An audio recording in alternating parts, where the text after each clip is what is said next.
New from WestHillWagonWorks, the workshop inspection pits, short and long.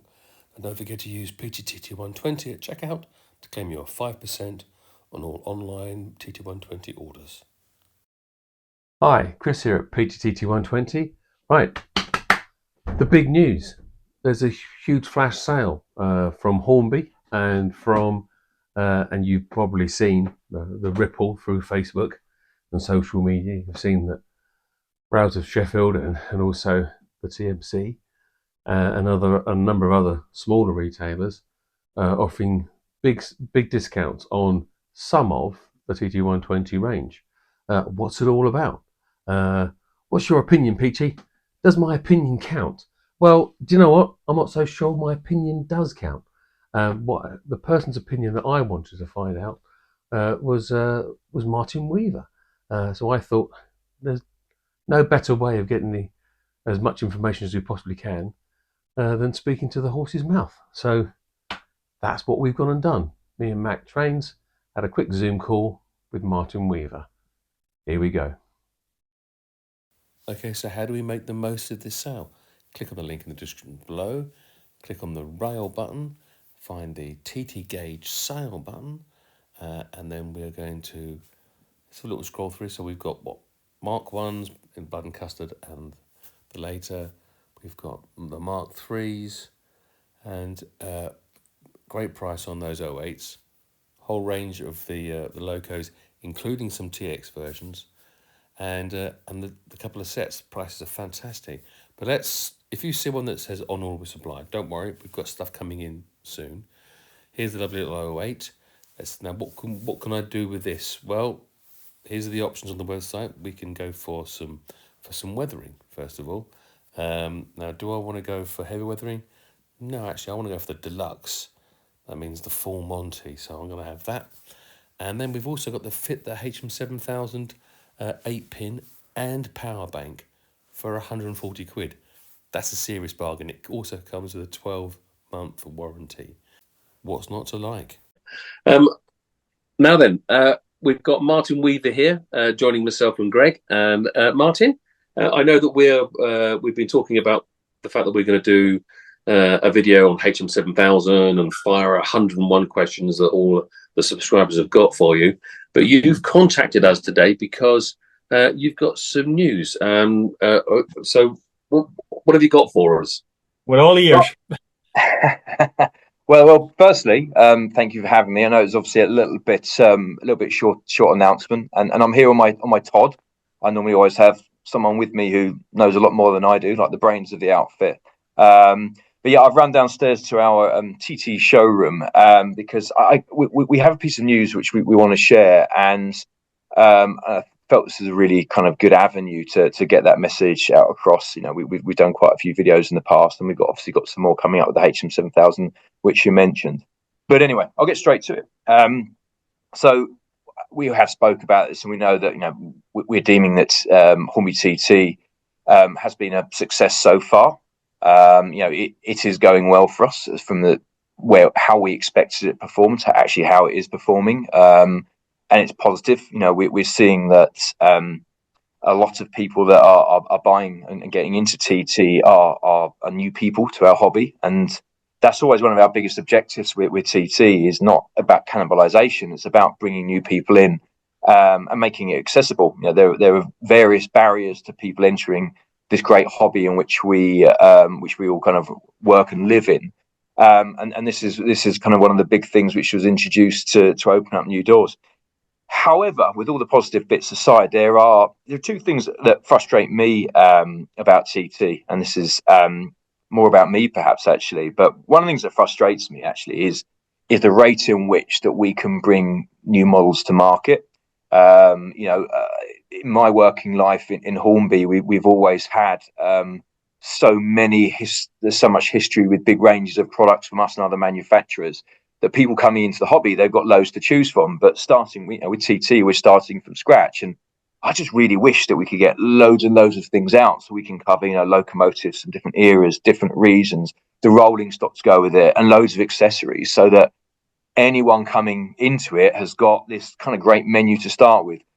But I'm not kind of going to kick myself or ourselves about that, because I think everyone knows how long it takes to bring products and models to market, and we're doing well, and what's coming through is coming through at the rate we had expected it to. But either way, it frustrates me in a sense that we can't offer more at this stage. However, obviously that is changing, and also of course with other manufacturers coming on board, which is a huge positive.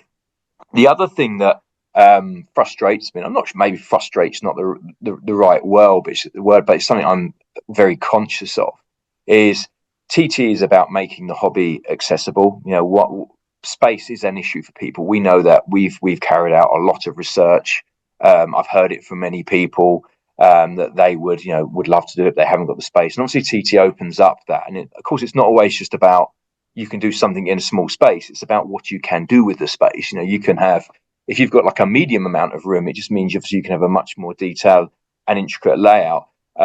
So whilst it has opened that element of accessibility, one area that we're conscious of is on price. We know from our 100 years of making model and toy trains that everyone's journey starts with a train set, and rightfully so. TT was designed and launched with what we do call, I suppose, high detail models, especially for their scale, which is great. But with that, of course, comes the price point, and it's actually meant that we haven't been able to produce a train set, i.e., the beginner item, at the same price as what we would do in 00. And trust me, we will. I said that before I started recording this, I thought to myself, right, don't slip up on any announcements, but I kind of just have let a cat out of bag that at some stage we'll have an entry level train set. But anyway, that's a bit of a way off. And it's got a big mouth, haven't I? And we would obviously like to get this out to more people. We would like to give more people the opportunity to enjoy TT. So savouring that thought, and then it coming up to our 2nd year anniversary this month, so it's been going for 2 years. We were thinking about a whole host of things that we could do. Do we announce another product yet that no one was expecting? Do we host an event? And then we actually came to the conclusion as a business that for a short period of time to mark the anniversary, let's make TT more accessible.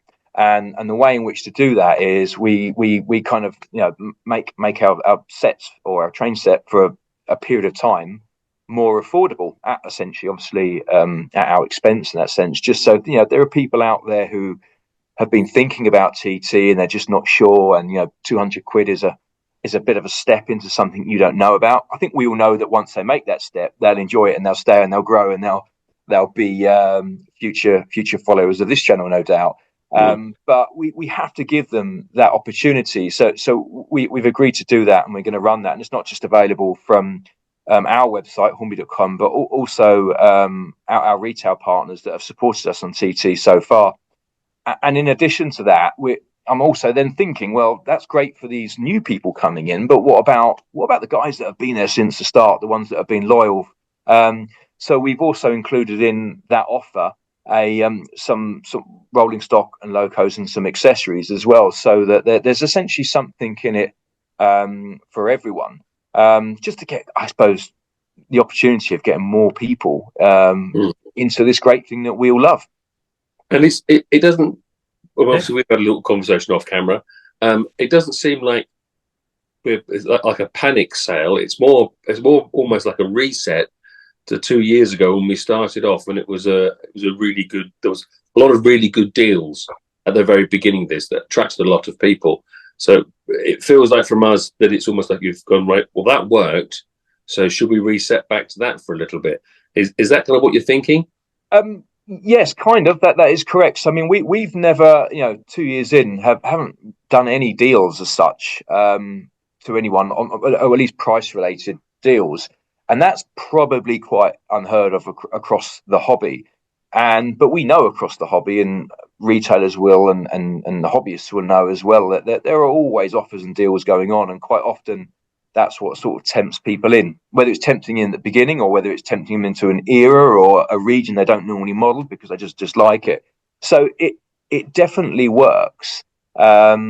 I'm confident that this will work for us, because the objective with this is to get more people modeling TT, and the second objective is that those people are new to our hobby. We want to grow the hobby. Okay, excellent. I've got some more questions for you, but Greg, have you got anything you want to ask Martyn? Well, I mean, ending it is promoting TT, I think, fits perfectly with the whole purpose. And TT to me was always about growing the hobby. It wasn't about competition with 00 or N or anything else. It was, this is still a brilliant hobby. There are constraints that people have. N can be too small, 00 can be too big in terms of physically fitting it in. That's what TT was there for. And this to me fits that perfectly. Couldn't help but notice you mentioned the thought of a starter set, just something that was my question. No, I beat you to it. That's what I've since TT came out. That to me is an area that would be brilliant to bring forward, and I think would be incredibly marketable because it ties in with the logic of TT so well. To achieve a lower price point, you've obviously said some of the detail might have to go. Anything else you'd see going, or would everything else be similar quality motors, similar quality number of pickups? What else would you see to get to that lower price point? So I came here with the intention of not mentioning that, and it slipped. But I'm happy to talk about it. So yeah, it's something we've been working on for about probably about between 6 and 9 months now, and we're in tooling stage. It's actually progressing well. Oh, and wow. the thinking here is actually more about having a loco that is essentially cheaper to produce, and that the compromises there on to hit a lower price point is the movement from passenger trains to freight trains. Obviously, we have lovely Pullman cars with lights in. Guess what? They're not cheap. But we know from what we do in 00 that you can bring a short freight train in and a basic livery steam engine, something that still would fit on steam layout, even if you're doing very accurate modelling, and then essentially a little less track. That's pretty much what we do in 00. We haven't taken anything out of the kind of the motor side of it and any kind of compromises in performance. It's just the very similar strip backs to what we've done in 00, and I'm very certain that if we had that product, that set earlier, that we would be getting more people into TT, and they would start their journey with a product which is perhaps much nearer to the £100 mark. As I'll give it a go. In some instances, it could also be in gifting territory as well, and that's a great way to get people started. Absolutely. I know that we are going to be having a conversation about HM7000, and I don't want to get into conversations about we've got a whole bunch of questions about the 6-pin and the future of 6-pin, or whether and Bluetooth, etc., etc. But when it comes to this starter set, I know that there's been some kind of issues, and we won't get into that yet. We'll do that in the other video about getting the 6-pin decoders. So are you going to sort of redirect your designers to look at moving towards the next 18 instead? Because it's a very good working decoder. If the designers put the emphasis on actually making that fit a loco, or you're producing a loco that fits, would that be a better way to go? I mean, if we can fit an X18 in a loco, that will be our first choice for the obvious reasons, with the functionality that comes with it. It's only really been space that has stopped us doing that. I would never say that we would take a choice to develop and design a loco because of it will fit that size decoder. We would be more driven to what the market wants on that investment in a new loco. But we are continuing and working hard on the 6-pin. But the flip side of that is that the market wants HM7000 operable locos, and so I think a lot of people speak to me that they're all saying, well, why didn't Hornby just pick a loco that you can put an X18 in, and we'll buy that. And they're keen to buy it. There is a core of people You know, you produce anything apart from maybe putting Beatles on the side of it, and they'll buy it. You know, but rather than that, I'm joking about a niche. You know, that's a niche thing. But I think if you any reasonable loco that you produce out in TT120, then there is a core of people who are going to buy them.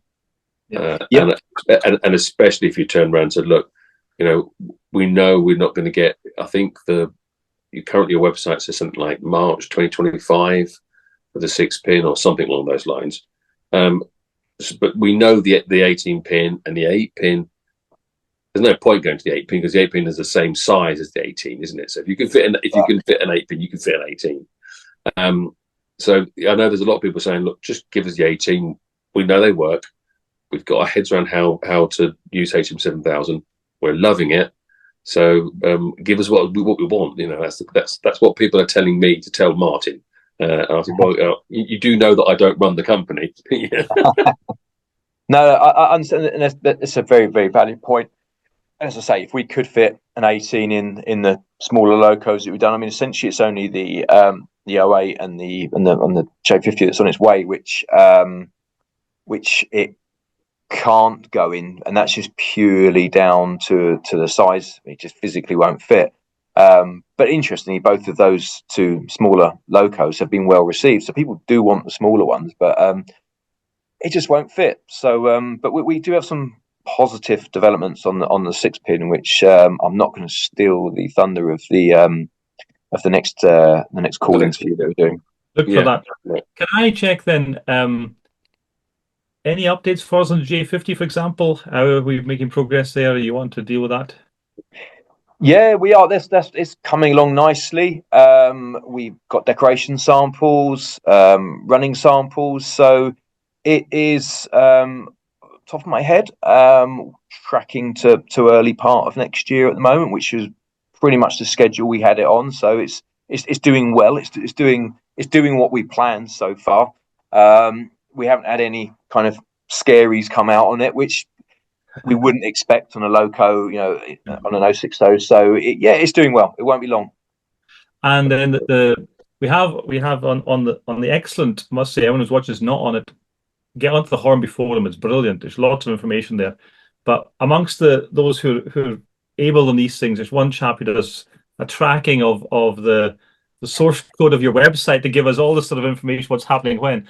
The 66s seem to have slipped a bit. They're kind of some of the TXS ones come in just before Christmas, possibly. Any comment on that? The digital fitted ones are slightly behind the ones that aren't going to get produced first. And I believe those dates to be about right. I haven't got them in front of me right now, if I'm honest. But there are no issues that I'm aware of to say that it's moved on. One thing I will say about dates on our website and the movement of them, it is not always the most accurate.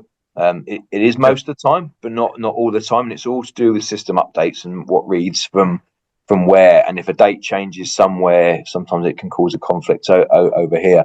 So that's why you do see fluctuations in the movement of things. I say most of the time it is accurate, and it probably is the best thing to follow, other than coming to ask us at an event or in this kind of forum where when something's due.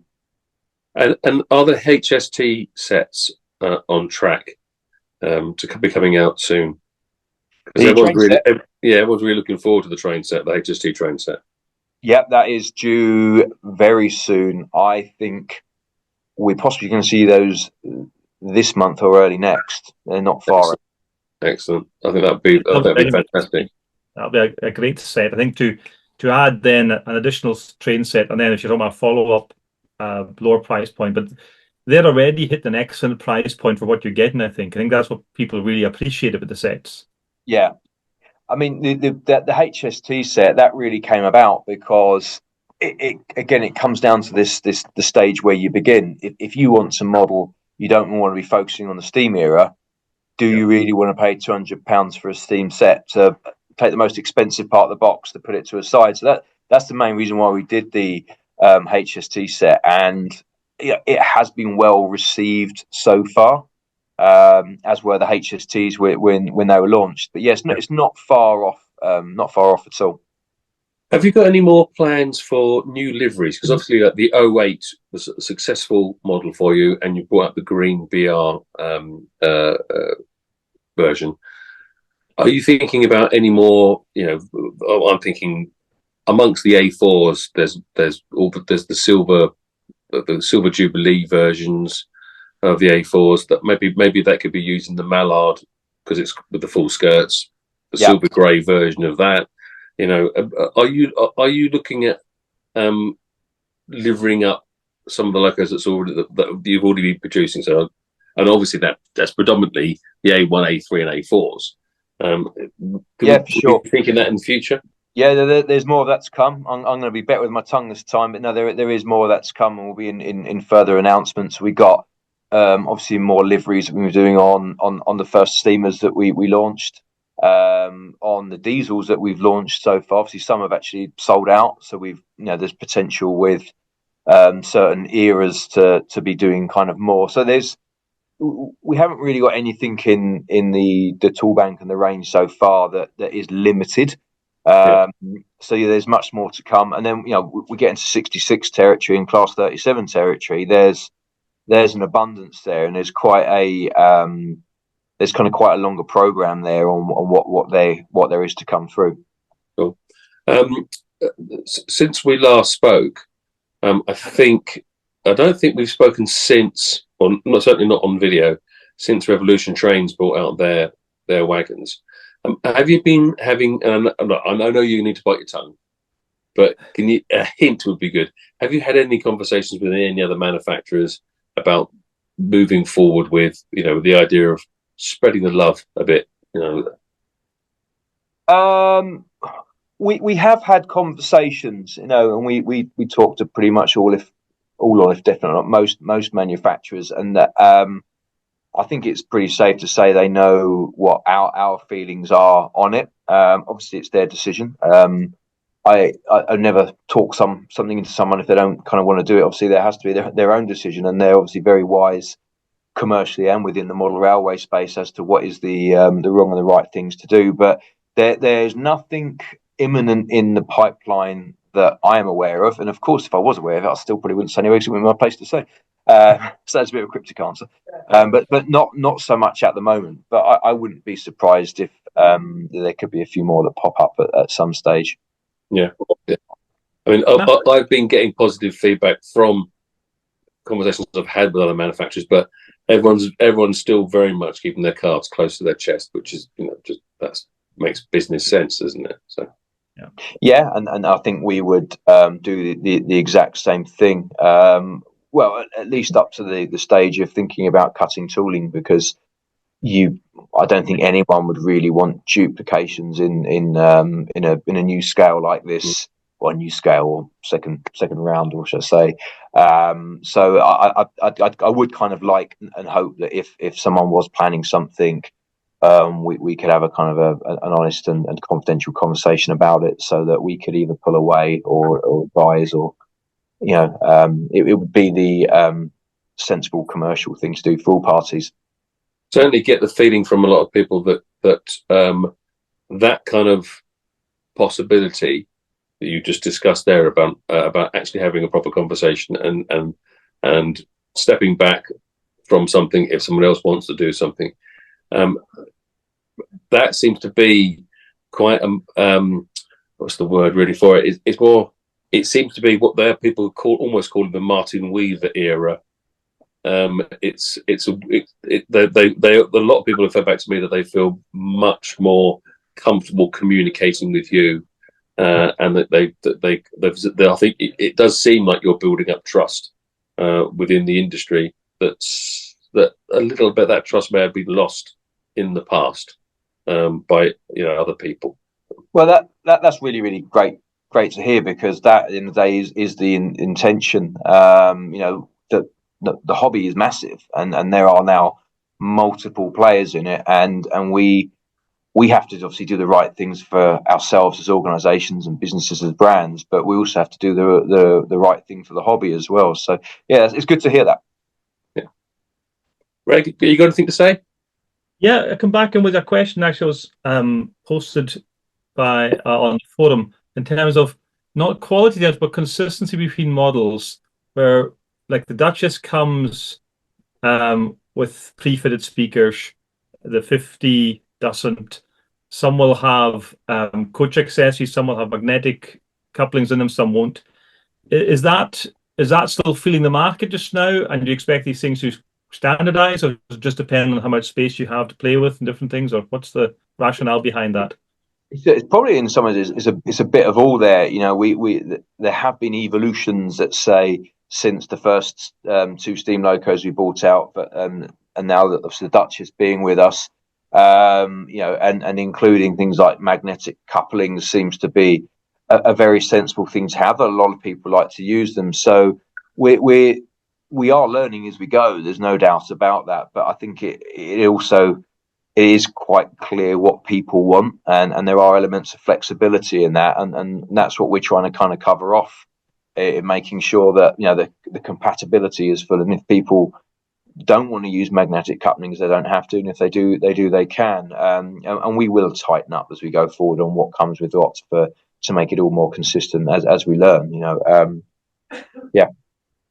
Piggybacking on the back of Greg's question there, a lot of people are very impressed with the let's call it the next generation, the Duchesses, right? With they're a much heavier loco, so they've got much better traction. They've got that die-cast body, and they've got the 5-pole motor in there.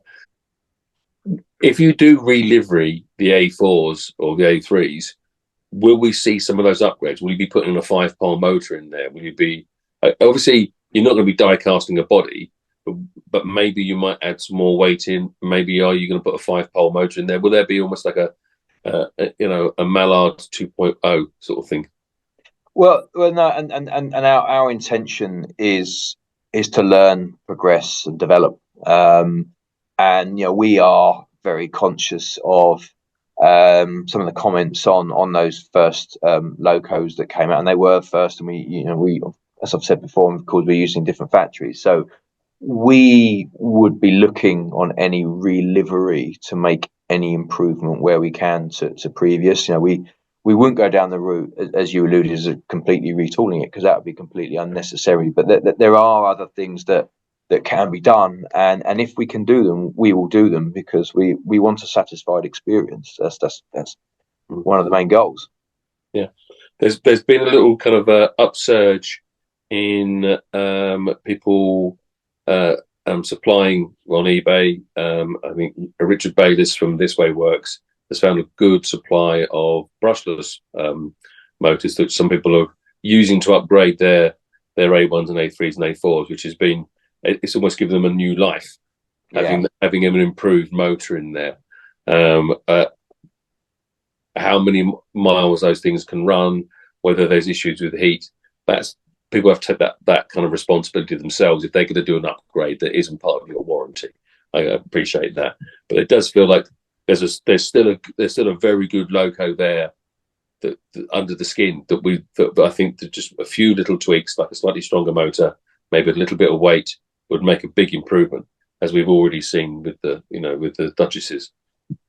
Yeah, and as I say, we will be looking to do it, and it's great that people are sort of investing in that way in improving something even further. But we would hope, obviously, in an ideal world, they wouldn't have to do that. So that's going to be something for us to focus on. Yeah, I don't think it's. I don't. To be honest, I think it's more about fine tuning. Invariably, most of these products do actually work, and they work for how they're designed. But if someone wants a Flying Scotsman to pull 8 or 9 or 10 lit Pullmans up 3%, then the tech model maker is going to do something about it because he wants to do it. And that's kind of great. I mean, and I love to hear that, because it just tells me about how people are pursuing with things and doing more themselves and applying some skill and engineering to things, which are a lot of admiration for. But I also do think that, from the box, there should be certain things that our models should be able to do, and that's the bit that we have to make sure of, that point of launch, that it is that at least sort of satisfactory or base level or above.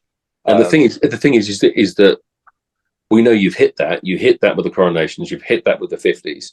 If you carry on with that in that direction, we're all going to be happy. You know, there is always someone who's got a little niggle about this, that, and the other. But invariably, I don't think I was very hard pushed between deciding what's my best logo at the moment between the 50 and the coronation, because they both work. They work for me brilliantly. Yeah. You know. Yeah, I love the 50. I have to say, I think the 50 to me is a superb piece of miniature engineering.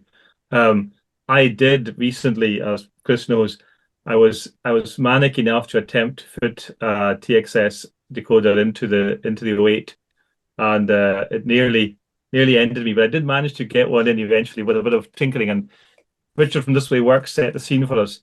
But to come back a little to the sort of simpler side of stuff, and not directly, but as a follow-on perhaps to your comment about a simpler train set, other things that have sort of play value items, turntables, cranes, maybe TPOs, these things have been staples in the wider Hornby range for decades. Is that something that you can see being added in as well? I know in one sense everything can be added in, but is that the way you're thinking directly just now? I think it is a thing of what do you do first? Do you focus on traction? Do you focus on rolling stock, or do you move into the accessory spaces? And I think a turntable will be great. It's actually quite a big thing from an investment perspective to do it. That will come. You know, that is in a long-term plan, and you know, these plans we have, things do juggle all the time. But there's also things like buildings. You know, we haven't done a huge amount of buildings, and to build a model railway layout, obviously a lot of people want to have it scenic and have buildings there. So there's that side of it as well, and it does come down. What do you do? What do you do first? And that's kind of my point earlier about these. I called them frustrations, and maybe that's not the right word to use. But that first one about wanting to do loads of things at once, and you physically can't. But more accessories will come. There could be a chance, of course, that other brands might do those before us, and that necessarily wouldn't be a completely unwelcome thing, because we want to grow it. But if they don't, on the other hand, then we'll be cracking on and doing them. Yeah, I certainly think that for me, a turntable is top of the list, because the only good quality out of the box turntable on the market at the moment is the Roco one, which I think RRP is close to £400, and it doesn't need to be that. Certainly the price point of it could come way down. There are people who have converted, like the old trying one when they're on eBay, but there's a lot of people, especially the new people to the market, they don't want it. They either haven't developed those skills yet, or they just don't want to. They just want to buy something off the shelf, and you know full well that a turntable does help a small shunting layout operate well. You can turn your locos around. It's one of those things that helps that idea of this railway works in a small space. I would push that to the top of the list. Okay. But you're right. They cost a lot of money, don't they, to produce? Okay. No, that's great. I think that's given us a really good insight into, at the end of the day, what you're here for as well, to tell us why there has been this particular purpose and plan for getting more folk into the scale.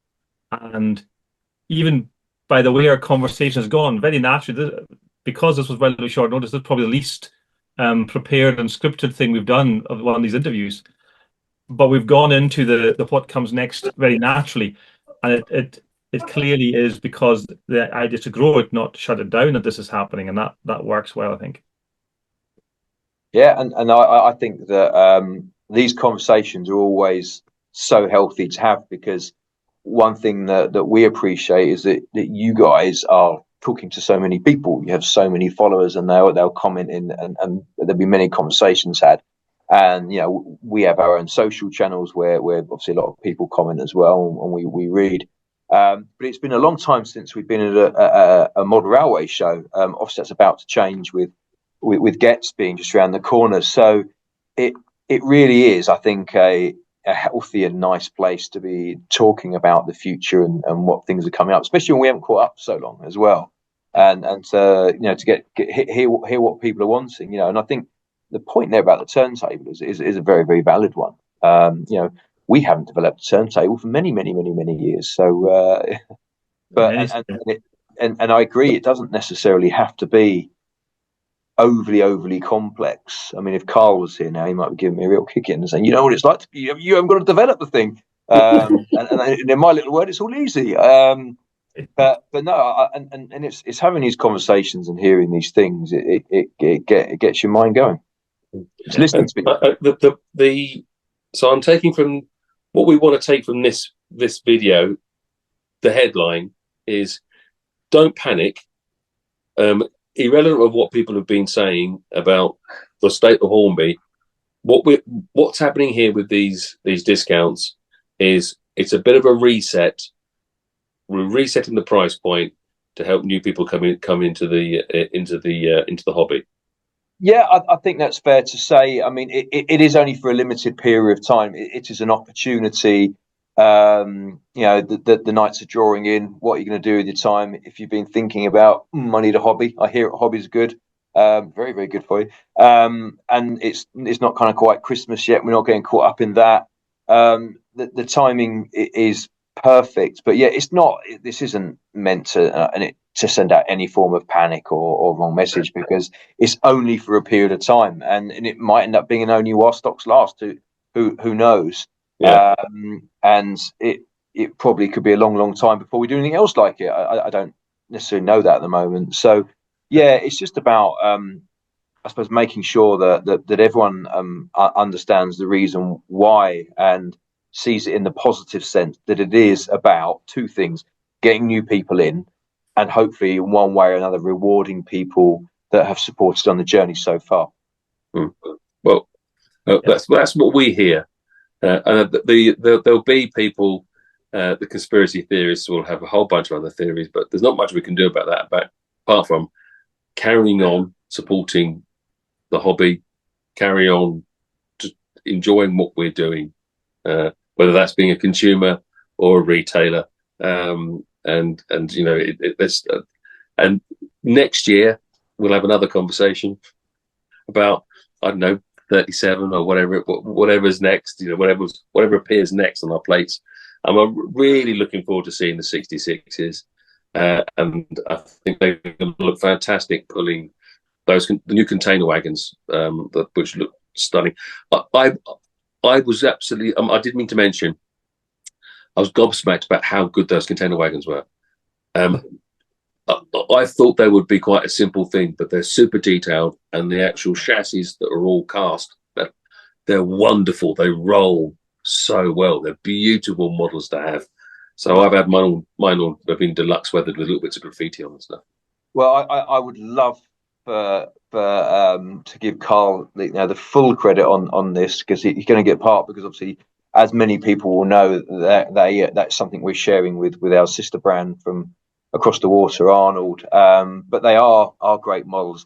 And one thing that seems quite consistent with TT is people don't ever really seem to actually appreciate what it is until you actually see it in the flesh. We can do the best videos, we can do the best images, or anyone can. But when people actually get to see it and operate it in that sense, and actually have it running around, that's when the real full appreciation kicks in. Absolutely. When we have customers come in the shop here at the TMZ, I've now put a big new display cabinet that's got the entire range on, and we open the cabinet door up. I put a Duchess in their hands, and they just go, "Wow!" First of all, the weight, and then they look up close to it, and it's it almost stops them in their tracks. Yeah. Even the new or revised 12-ton tankers coming out. which they weren't the best rollers. The fact that Hornby have taken the time to, yes, new liveries, but in doing that, fix the thing that was the biggest bugbear with them. That, I think, ties into Chris's earlier question about maybe livery A4s. Sensible improvements that will make a good difference to the user.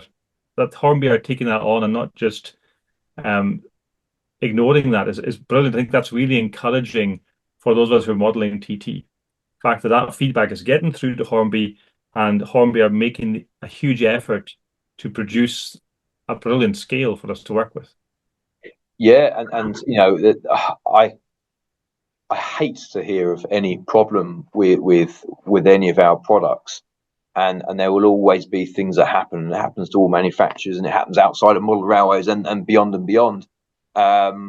But the key thing is about all these things is about how you correct them, and you take note of what people are saying, you take it seriously, and you get it corrected, and that's exactly what's happened with that rolling issue that some people may have experienced.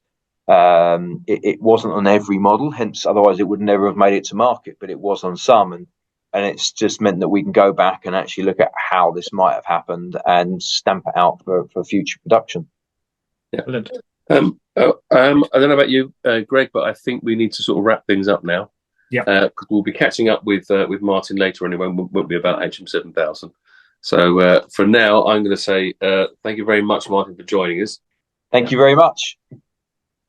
Thanks, guys. Brilliant. Take care. Cheers. Bye. All the best, guys. Thanks again. Bye. Stand out and be counted by the manufacturers at the next big show. I've got urgent business in the south. I have to meet a man at Marlborough Junction. New PG merch available at my YouTube shop. So, what do you think? Please put your comments below. Is this the end of TT120? I don't think so. I think there's quite a few of us who are really quite keen. Is it all just spin? Or do we take Martyn's words as face value and say that this is a reset? And if you actually look at the details of this, they basically have gone back to the prices right back at the beginning when this started 2 years ago.